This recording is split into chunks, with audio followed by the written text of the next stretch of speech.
Okay, so if you were here yesterday, you already saw this slide. If you by chance weren't here yesterday, this is all about me. I work at Atimo. I've been in IT for about 20 years, and that's my contact info at the bottom. There will be a QR code again at the end. I called this by any other name, How Aliases, Dependencies, and Value Mapping Should Work. The invisible subtitle is All the Problems I Had Doing My First Helm Chart.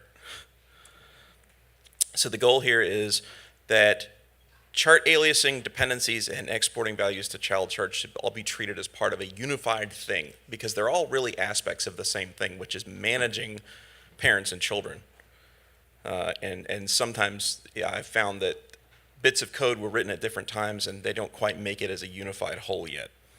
So the basic issues I ran into: aliases don't work consistently with locally stored subcharts, by which I mean if you have a child chart that's just stored in the charts directory of your parent chart, aliases don't work on it. And I have links to some issues at the end so that you can take a look and see what kind of problems I ran into. Creating names that are unique and consistent across a chart dependency tree is hard. If you want to have child charts able to name something consistently, so that they can treat things with the same name like a service as other child charts, it's hard to generate a unique dependency tree-wide name.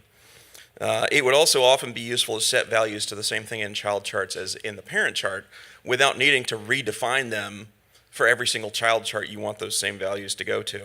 And so these things are really all part of the same thing and should work as though they're part of the same thing. So the proposal is the alias chart should always be referable by their alias, whether they're local or remote. There should be an easy way to create values that are consistent for all charts in a chart tree, like names. I found a way to do it, but the way I'm doing it is by abusing the chart path, because the chart path will actually give you the top level name of the top level parent chart, and I think there should be a cleaner way to do that. And also there should be some way to export those values from the parent to the child chart. There's actually a couple of GitHub issues, and I think somebody actually filed an issue and then submitted a PR for exporting values from the parent value tree. So I put in some relevant GitHub issues here.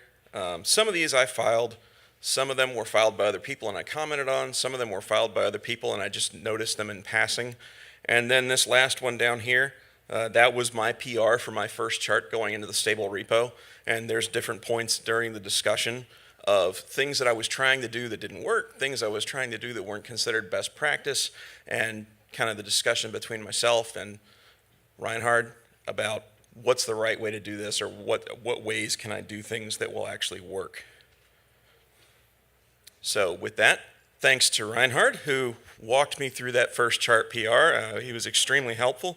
Thanks to the rest of the Helm community, and thank you again for having me up here and listening as I pontificate. There's the QR code to download the slides if anybody wants to take a picture that didn't get it yesterday. And with that, I am finished.